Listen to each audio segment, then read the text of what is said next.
Tesla is now a familiar sight on the UK roads, with the Model S and the Model X being a great success, despite the relatively high costs.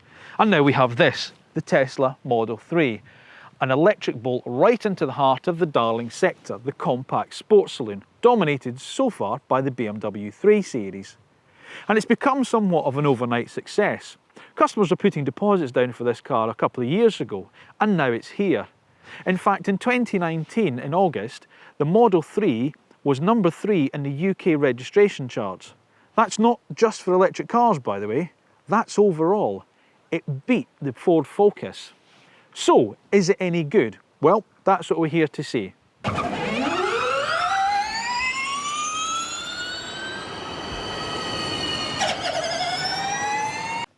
Well, it's safe and predictable. Tesla, with no surprises like the Model X's falcon wing doors at the back. In fact, I'd go a little bit far to say it's a little bit tall and narrow and ungainly when you look at it from straight on. And it has this weird sort of guppy fish style kind of mouth at it. But it's neat and it's inoffensive. It's a bit like the girl at the library, neat and inoffensive. Your mum will like her. She's nice, dear. She's neat. She's inoffensive. When you look at something like an Alfa Giulia, that's more like the Italian exchange student. You know, dark raven hair, olive skinned, smokes too much, drinks too much Chianti and snogs your mates at parties. Your mum won't like her. Your dad, however,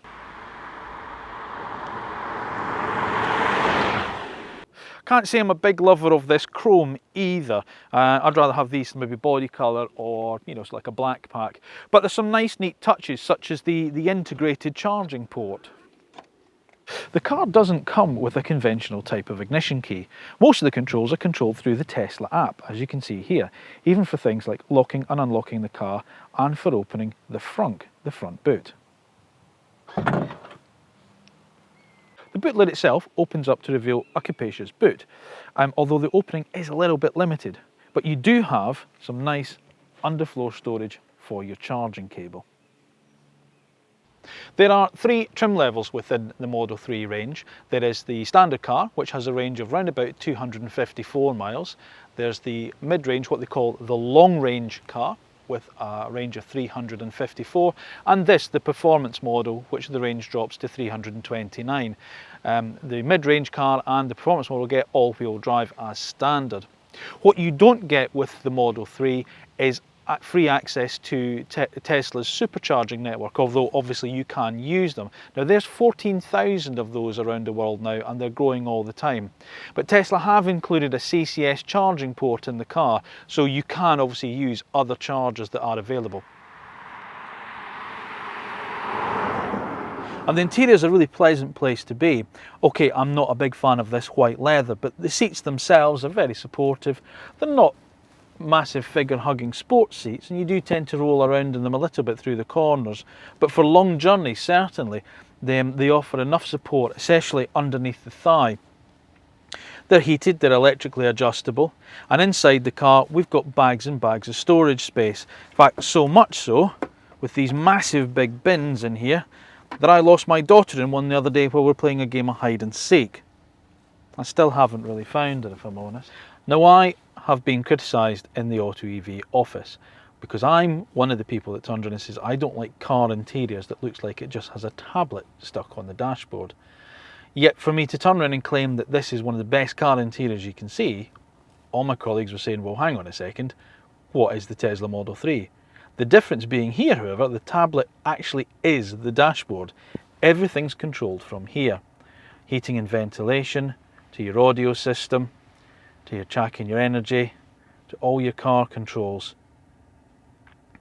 It's a very neat piece of design, and whilst I admit you may have to take your eyes off the road a little bit to start using it, it soon becomes second nature. It's a little bit like going from one manufacturer's smartphone to the other. Yes, everything's in a slightly different place, but as soon as you start to get used to it, you soon know where things are.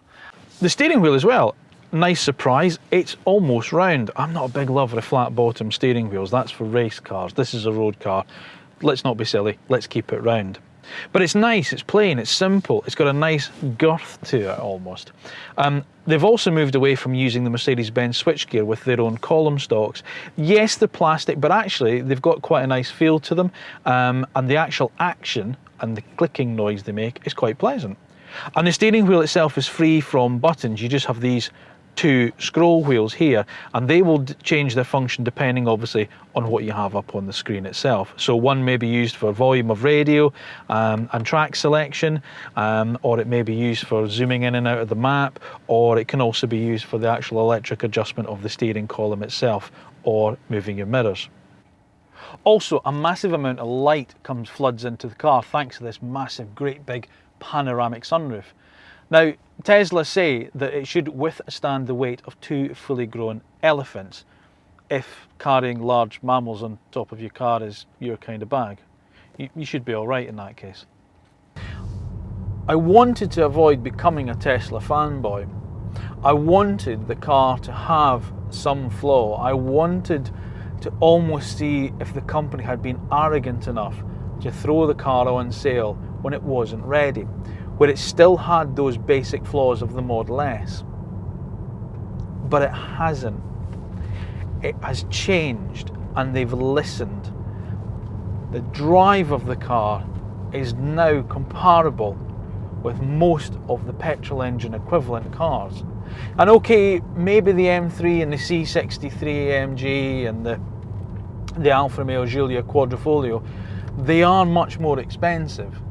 So maybe this car is a comparison to likes the BMW 340i X-Drive and the lower powered C43 AMG. At a price point it certainly is, but from a performance point of view, it really, really does beat those cars into the weeds. Prices start from £38,500 for the standard car and rise up to £52,000 for the performance model. There are a few options, but the cars do come very well equipped as standard, and each car comes with a 4-year 50,000 mile warranty.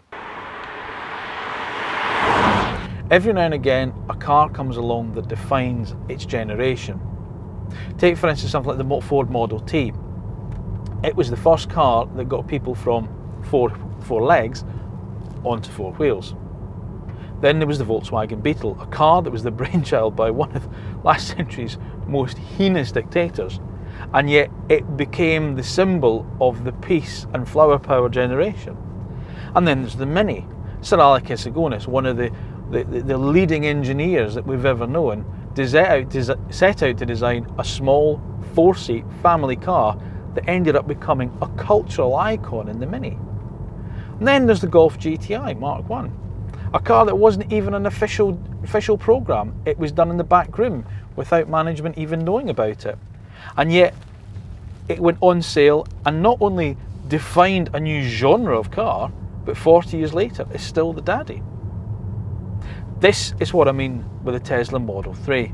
This is a car for this generation. A car that is priced competitively, performs if not better, certainly as well as most of the petrol engine equivalents within its price point, and yet it's full electric.